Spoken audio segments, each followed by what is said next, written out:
ஊடக நண்பர்களுக்கும் பத்திரிகை நண்பர்களுக்கும் என்னுடைய முதற்க நன்றிகளும் வணக்கம். இன்றைக்கி தூத்துக்குடி மாவட்டத்தில் கொரோனா வைரஸ் பரவல் தடுப்பணி குறித்தும் மாண்பு அம்மாவுடைய அரசு அறிவிக்கப்பட்ட திட்டங்கள் நடைமுறை குறித்து ஆலோசனை கூட்டம் நடைபெற்றது. இந்த ஆலோசனை கூட்டத்திலே தொழில் கூட்டமை சேர்ந்த நிர்வாகிகள், தொழிலதிபர்கள் கலந்து கொண்டார்கள். அதோடு விவசாய சங்க பிரதிகள், மீனவ பிரதிநிதிகள் கலந்து கொண்டு தங்களுடைய கருத்துக்களை சொல்லியிருக்கின்றார்கள். அதே போல தூத்துக்குடி மாவட்டத்தில் இருக்கின்ற சுயநீதித்துறையைச் சேர்ந்த நிர்வாகிகள் கலந்து கொண்டு தங்களுடைய கருத்துக்களை சொல்லியிருக்கின்றார்கள். இன்றைக்கு மாண்பு அம்மாவுடைய அரசு கொரோனா வைரஸ் பரவல் ஏற்பட்டதிலிருந்து இன்று வரை தொடர்ந்து கண்காணித்து இதை எந்தெந்த வகையில் குறைக்க முடியுமோ அதையெல்லாம் குறைப்பதற்கான நடவடிக்கை எடுத்த காரணத்தாலே இன்றைக்கு தமிழ்நாட்டிலும் சரி தூத்துக்குடியிலும் கொரோனா வைரஸ் பரவல் இன்றைக்கு படிப்படியாக குறைய தொடங்கியிருக்கின்றன. அது கட்டுப்பாட்டுக்குள் கொண்டு வரப்பட்டிருக்கின்றன. இன்றைக்கு அண்டை மாநிலத்தில் எடுத்துக்கொண்டால் தமிழகத்தோடு ஒப்பிடுகின்ற பொழுது இன்றைக்கு அதிக அளவில் நம்ம குறைத்திருக்கிறோம். இன்றைக்கு கொரோனா வைரஸ் தொற்று ஏற்படுவதற்கு எண்ணிக்கை குறைக்கப்படுகின்றது. அதில் குணமடைந்தவருடைய எண்ணிக்கை அதிகரிக்கப்படுகின்றது. இறப்பு எண்ணிக்கை குறைக்கப்படுகின்றது. இதெல்லாம் மாநில புரட்சித்தலைவர் அம்மாவுடைய அரசு எடுத்த நடவடிக்கை கிடைத்த பலன். இன்றைக்கு தூத்துக்குடி மாவட்டத்தில் இதுவரைக்கும் 15,375 பேர் கொரோனா வைரஸால் பாதிக்கப்பட்டிருக்கிறாங்க.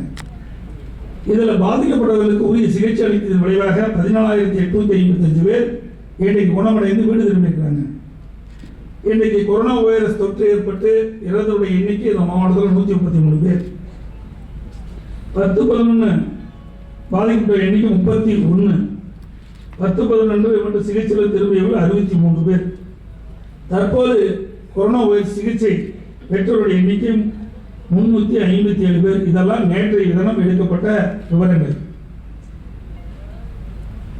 10-11-2020 வரை நடைபெற்ற மொத்த பரிசோதனை பார்த்தீங்கன்னா 2,24,505 பேர் பரிசோதனைக்கு உட்படுத்தப்பட்டிருக்கிறாங்க. இந்த பரிசோதனையும் ஒன்று இங்கே நம்முடைய தூத்துக்குடி மாவட்டத்தில் இருக்குது. இன்றைக்கு பாதிக்கப்பட்டவர்களுக்கு சிகிச்சை அளிக்கக்கூடிய மருத்துவமனையில் படுக்கை வசதிகளும் தேவையான அளவு ஏற்படுத்தப்பட்டிருக்கின்றன. அரசு மருத்துவமனை பொறுத்த வரைக்கும் 10 மருத்துவமனை, 10 மொத்த படுக்கை எண்ணிக்கை 1055. தனியார் மருத்துவமனை 10, மொத்த படுக்கைகள் 156. கோவிட் சென்டர் படுக்கை அரசு கட்டணம் 2, படுக்கை வசதி 259. தனியார் கட்டணங்கள் 3, படுக்கை வசதி 609.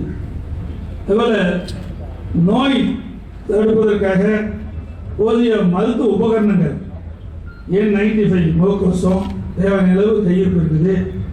பிபி கிட் அது கைவசம் இருக்கின்றன. ஜிங்க் மற்றும் மல்டி வைட்டமின் மாத்திரைகள்லாம் போதிய அளவு கையிருப்பில் இருக்கின்றன. அதுபோல இந்த கொரோனா வைரஸ் பரவலை தடுப்பதற்காக அம்மாவுடைய அரசு எல்லா மாவட்டங்களிலுமே காய்ச்சல் முகாம் நடத்தப்பட்டன.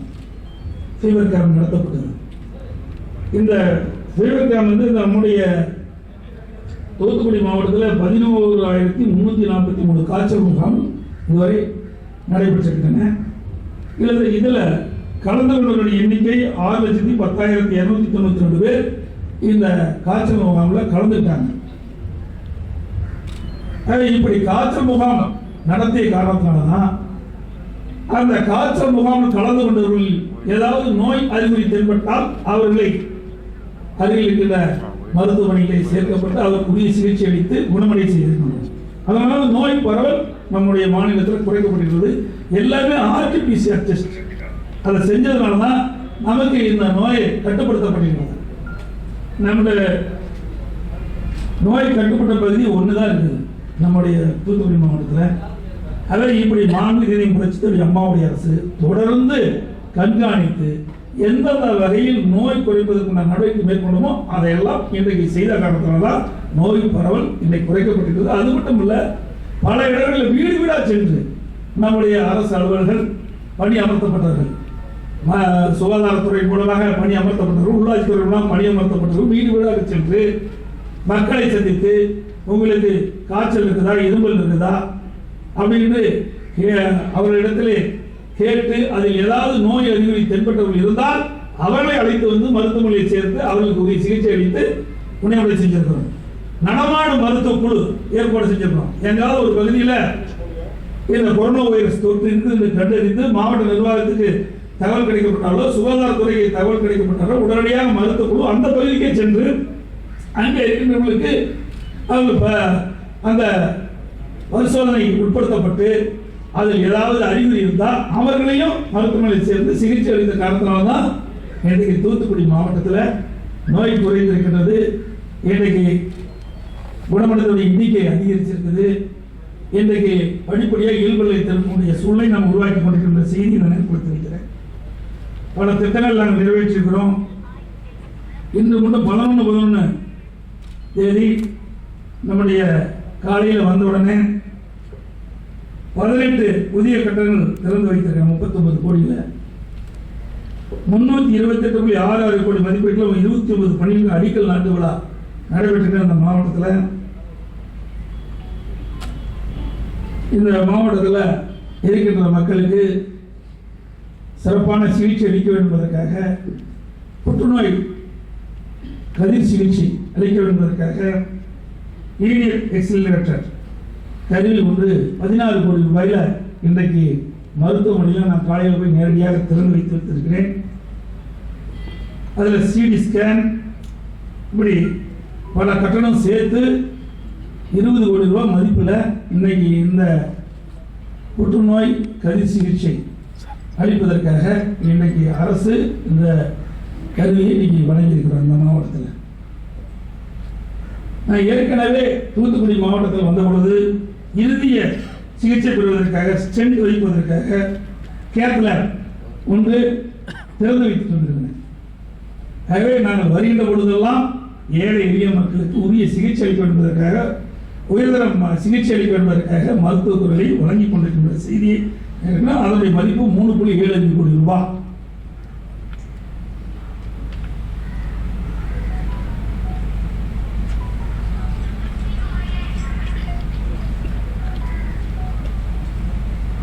தூத்துக்குடி மாவட்டத்தில் விமான விரிவாக்கம் ஏற்கனவே 600 ஏக்கர் ஒப்படைக்கப்பட்டிருக்கிறது. அதுக்கு நான் இழப்பீடு தொகை கொடுக்கப்பட்டுவிட்டது. இன்னும் 106 ஏக்கர் நிலம் தேவைப்படுவதாக விமான அதிகாரிகள் தெரிவித்திருக்கிறார்கள். அதையும் எடுத்துக் கொடுப்பதற்கு அரசு உரிய நடவடிக்கை மேற்கொள்ளப்படும் என்ற செய்தி இந்த நேரத்தில் தெரிகிறேன். இந்து சமய அறத்துறையின் சார்பாக இன்றைக்கு திருச்செந்தூரில் இன்றைக்கு அருள்மிகு சுப்பிரமணிய சுவாமி திருக்கோயிலுக்கு வருகின்ற பக்தர்கள் தங்குவதற்காக யாத்திரை நிவாஸ் சுமார் 29 கோடி ரூபாயில் இன்றைக்கு கட்டுவதற்காக நிதி ஒதுக்கீடு செய்யப்பட்டு இன்றைக்கு பணிகள் மேற்கொள்ளப்படுகின்ற செய்தி இந்த நேரத்தில் தெரிவிக்கிறேன். தமிழ்நாடு குடிநீர் வடிகால் வாரியத்தின் மூலமாக பல்வேறு பணிகள் இந்த மாவட்டத்தில் நடைபெற்றுக் கொண்டிருக்கின்றன. தாமிரபரணி ஆற்றை நீராக கொண்டு உடன்குடி பேரூராட்சி மற்றும் திருச்செந்தூர் 8 பகுதி, ஆழ்வார் திரு நகரி 10 பகுதி, உடன்குடி 6 பகுதி மற்றும் சாத்தான்குளம் 6 பகுதி ஆகிய பகுதிகள் அடங்கிய 30 ஊரக குடியிருப்புகள் கூட்டுக்குடி திட்டம் ரூபாய் 9.19 கோடி மதிப்பீட்டில் திட்டத்தின் மூலம் உடன்குடி பேரூராட்சி மற்றும் 30 ஊரக குடியிருப்புகளுக்கு சுமார் 30,274 மக்கள் பயன்பெறும் வகையில் 45 பகுதி மற்றும் கருங்குளம் ஒன்றில் 6 பகுதி ஆகிய பகுதிகள் அடங்கிய 90 ஊரக குடியிருப்புகள் கூட்டுக்குடி திட்டம் ரூபாய் 17.17 கோடி மதிப்பீட்டில் செயல்படுத்திருக்கிறாங்க. சோதனை வட்டம் இன்றைக்கு நடைபெற்றுக் கொண்டிருக்கின்றன. தாமிரபரணி ஆற்று நீரை ஆதாரமாக கொண்டு தூத்துக்குடி மாவட்டம் ஒட்டப்படாறு 32 பகுதி, கோயில்பட்டி 69 பகுதி, புதூர் 41 பகுதி, கயத்தார் 62 பகுதி மற்றும் விளாத்திக்குளம் 44 பகுதி ஆகிய பகுதிகள் அடங்கிய 248 ஊரக குடியிருப்புகளுக்கான கூட்டுக்குடி திட்டம் ரூபாய் 94.04 கோடி மதிப்பீட்டில் 248 ஊரக குடியிருப்புகளுக்கு சுமார் 1,24,556 மக்கள் பயன்பெறும் வகையில் இன்னைக்கு இந்த திட்டம் வகுக்கப்படுகின்ற செய்தி இந்த நேரத்தில் இந்த திட்டங்கள் அனைத்தும் டிசம்பர் 2020 முடிக்கப்பட்டு பயன்பாட்டுக்கு கொண்டு வரப்படும் செய்தி இந்த நேரத்தில் தெரிவிக்கிறேன். இன்னும் நிறைய திட்டங்களை நாங்கள் செயல்படுத்திக் கொண்ட செய்தி இந்த நேரத்தில் தெரிவிக்கிறேன். தாமிரபரணி ஆற்று நீராதாரமாக கொண்டு தூத்துக்குடி மாவட்டம் கோவில்பட்டி நகராட்சிக்கான குடிநீர் அபிவிருத்தி திட்டம் ரூபாய் 81.82 கோடி மதிப்பீட்டில் திட்டப்பணிகள் அனைத்து முடிவுற்று 11/5/2022 என்னால் திறந்து வைக்கப்பட்ட செய்தி இந்த நேரத்தில் தெரிவிக்கிறேன். தூத்துக்குடி நகராட்சியில் ஸ்மார்ட் சிட்டி மூலமாக பல்வேறு பணிகள் நடைபெற்றுக் கொண்டிருக்கின்றன. 995 கோடி ரூபாய் இந்த நகரத்திற்கு மட்டும் இன்னைக்கு ஸ்மார்ட் சிட்டி மூலமாக நிதி ஒதுக்கீடு செய்யப்பட்டு பல்வேறு பணிகள் அதேபோல் இதில் தூத்துக்குடி மாநகராட்சியின் கூடுதலாக இணைக்கப்பட்ட பகுதியில் ரூபாய் 282.44 கோடி மதிப்பில் குடிநீர் திட்ட பணிகள் மேற்கொள்ளப்பட்டு இன்றைக்கு என்னால் 2017 ஆண்டு என்னால் திறந்து வைக்கப்பட்டது. தூத்துக்குடி மாநகராட்சியில் பாதாள சாக்கடை திட்டம் 95 கோடி ரூபாயில இன்றைக்கு செயல்படுத்தப்பட்டு வருகிறது. தூத்துக்குடி மாநகராட்சியில் மழைநீர் வடிகால் அமைக்கும் பணி ரூபாய் 256 கோடி மதிப்பில் செயல்படுத்தப்பட்டு வருகிறது. தூத்துக்குடி சிப்காட் தொழில் வளாகத்தில் உள்ள தொழிற்சாலை மற்றும் அதன் சுற்றுப்புறங்களில் அமைந்துள்ள தொழிற்சாலை நீர் தேவைகளை பூர்த்தி செய்யும் வகையில் 60 மில்லியன் லிட்டர் சுத்திகரிப்பு திறன் கொண்ட கடல் நீரை குடிநீராக்கும் ஆலை ஒன்றினை ரூபாய் 634 கோடி ரூபாய் திட்ட மதிப்பில் உருவாக்க நடவடிக்கை எடுக்கப்பட்டு வருகிறது.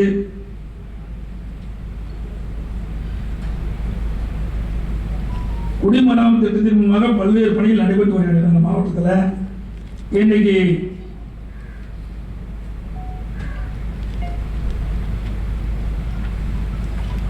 மாநில நிதி திட்டத்திற்கு 2019 உள்ளாட்சித்துறை மூலமாக 2019-20ஆம் நிதியாண்டில் 196 குளம் மற்றும் ஊரணிகள் ரூபாய் 7.50 கோடி மதிப்பீட்டில் தூர்வாரி மேம்படுத்தும் பணிகள் நடைபெற்று வருகிறது. 157 பணிகள் நிறைவடைந்துள்ளன.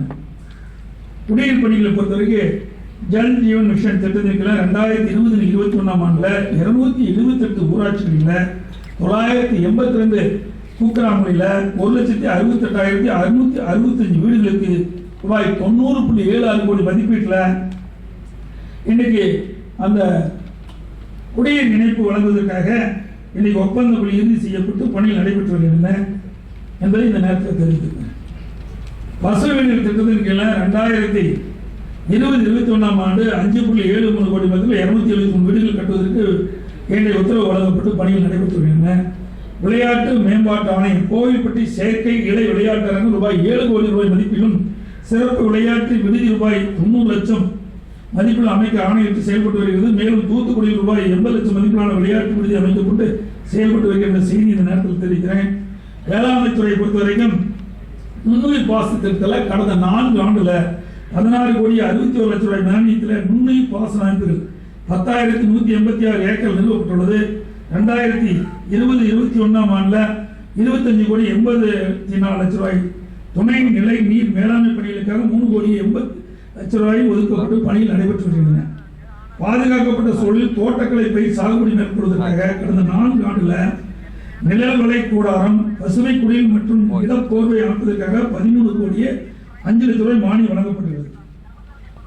காய்கறிகள் மற்றும் பல விவசாயிகளுக்காக விநியோக தொடர் மேலாண்மை திட்டத்தின் கீழ் புதூர், விளாத்திக்குளம் மற்றும் சிறுவைகுண்டத்தில் 10 கோடி 6 லட்சம் ரூபாய் செலவில் முதன்மை பதன்படுத்தும் நிலையங்கள் அமைக்கப்பட்டுள்ளன.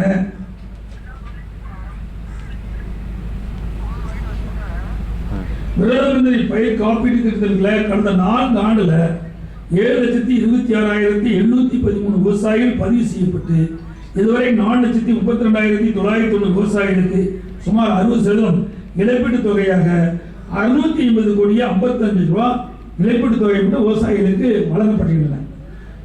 இன்னும் ஒரு 15-20 நாள்ல பயிர் வகைகளுக்கு இழப்பீட்டு தொகையை 52 கோடி ரூபாய் இந்த மாவட்டத்தில் வழங்க இருக்கின்ற செய்தி இந்த நேரத்தில் தெரிவித்திருக்கிறது.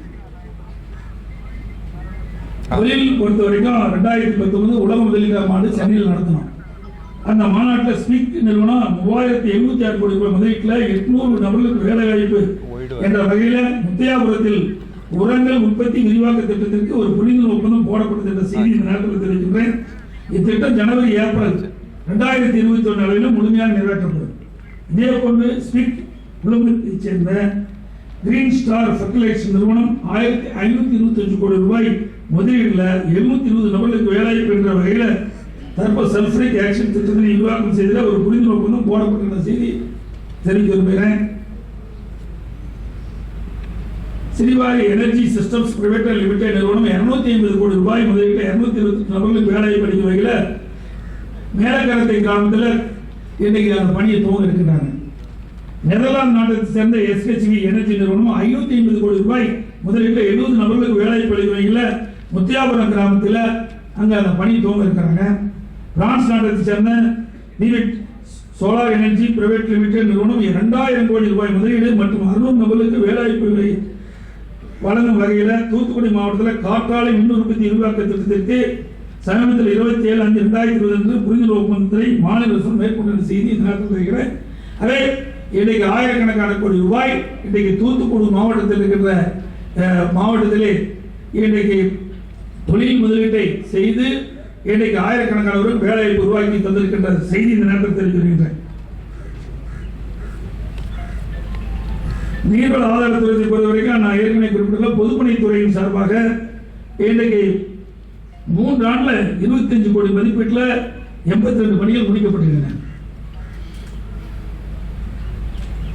மாநில நிதி உதவியுடன் திருச்செந்தூர் வட்டம் பெரியத்தாளை வீரபாண்டியன் கட்டணம் மற்றும் கல்லாமொழி ஆகிய காமல் தூண்டில் வழி அமைக்கும் பணி ரூபாய் 43.54 கோடி மதிப்பீட்டில் முடிக்கப்பட்டுள்ளன. நபார்டு நிதியுடன் திருவைகுண்டம் சேர்ந்த மங்கலம் கிராமத்தில் முக்காணி தாமிரபரணி ஆற்றின் குறுக்கே ரூபாய் 25.75 கோடி மதிப்பீட்டில் தடுப்பணை கட்டும் பணி முடிக்கப்பட்டுள்ளது. மாநில நிதி உதவியுடன் தூத்துக்குடி மாவட்டம் எம்பார் கிராமத்தில் தூண்டில் வழி ரூபாய் 14.62 கோடி மதிப்பீட்டில் அமைக்கப்பட்டுள்ளது. மாநில நிதி உதவியுடன் தூத்துக்குடி மாவட்டம் கீழவைப்பார் கிராமத்தில் தூண்டில் வழி ரூபாய் 11.75 கோடி மதிப்பீட்டில் அமைக்கப்பட்டுள்ளது. நபார்டு நிதியுடன் சிறியகுண்டம் வட்டம் வண்ணநாடு கிராமத்தில் அகரம் குடியிருப்பு பகுதியில் தாமிரபரணி ஆற்றின் குறுக்கே ரூபாய் 12.29 கோடி மதிப்பீட்டில் ஒரு புதிய தடுப்பணை கட்டும் பணி நடைபெற்று வருகிறது.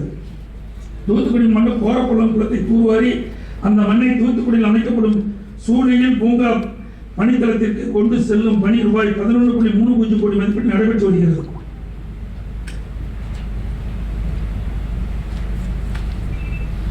தூத்துக்குடி வட்டத்தில் உப்பாறு ஓடை ரெகுலேட்டர் புனரமைக்கும் பணி ரூபாய் 7.36 கோடி மதிப்பீட்டில் நடைபெற்று வருகிறது.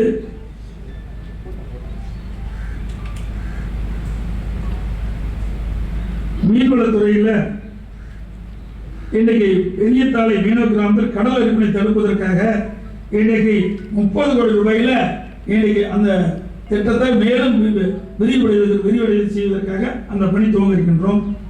ஆழத்தலை மீனவ கிராமத்தில் கடல் அரிப்பை தடுப்பதற்கு 7 நேர்கல் கடல் அரிப்பு சுவர் அமைக்க ரூபாய் 52.6 கோடி மதிப்பீட்டில் பொதுப்பணித்துறை மூலம் பணி துவங்கப்பட உள்ளது. கீழவைப்பார் மீனவ கிராமத்தில் கடல் அரிப்பினை தடுப்பதற்கு தூண்டில் வழிகளில் நீடித்திட ரூபாய் 15.2 கோடி மதிப்பீடு திட்டப்பணிகள் மேற்கொள்ள என்னால் அறிவிக்கப்பட்டுள்ளது. வீரபாண்டிப்பட்டினம் மீனவ கிராமத்தில் கடல் அரிப்பை தடுத்திட உடன்குடி அனல் மின் நிலைய திட்டத்திற்கு சமூக பொறுப்பு நிதியின் கீழ் கடல் அரிப்பு தடுப்பு பணியினை மேற்கொள்ள ரூபாய் 1.20 கோடி ஒதுக்கீடு செய்யப்பட்டு பணி துவங்கப்பட்டுள்ளது. அதுபோல தூத்துக்குடி மாவட்டம் திருச்செந்தூர்ல பத்மஸ்ரீ டாக்டர் சிவந்தி ஆதித்யநாத் மணிமண்டபம் ரூபாய் 1.34 கோடி மதிப்பீட்டில் கட்டப்பட்டு நானே நேரடியாக வந்து அந்த மணிமண்டபத்தை திறந்து வைத்திருக்கிறேன். குடிசை மாற்று வாரியத்தின் மூலமாக தூத்துக்குடி மாவட்டத்தில் பங்களிப்புடன் திறனுக்கேற்ற வீடுகள் கட்டும் திட்டத்தின் கீழ 944 வீடுகள் ரூபாய் 90.60 கோடி மதிப்பீட்டில் கட்டப்பட்டு வீடுகள் 19/2/2020 என்னால் திறந்து வைக்கப்படுகிறது. தூத்துக்குடி மாவட்டத்தில் அனைவருக்கும் வீடுகள் கட்டும் திட்டத்தின் கீழ 212 வீடுகள் ரூபாய் 18.25 கோடி மதிப்பீட்டில் கட்டப்பட்டு வீடுகள் 19/2/2002 என்னால் திறந்து வைக்கப்பட்டுள்ளது.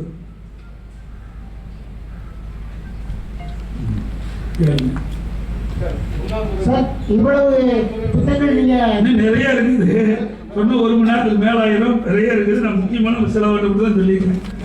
இவ்வளவு திட்டங்கள் நீங்க அறிவிச்சிருக்கீங்கன்னு சொல்றீங்க. ஆனா தூத்துக்குடி எப்படி கனிமொழி வந்து தூத்துக்குடிக்கு நீங்க எதுவுமே செய்யலன்னு அவங்களுக்கு தெரியாது. அவருக்கு தெரிஞ்சா தானே தெரியும். நாட்டு மக்களை பத்தி பார்த்தா தெரியும் என்னென்ன திட்டங்கள் அறிவிச்சு இதெல்லாம் நடைமுறைப்படுத்தி கொண்டிருக்கிறோம். இன்னைக்கு பத்திரிகையாளர்களுக்கு ஊடகங்களுக்கு நன்றாக தெரியும், மக்களுக்கு தெரியும். கனிமொழிக்கு தெரிய வேண்டிய அவசியம் தேவையில்லை, மக்களுக்கு தெரிஞ்சா போதும்.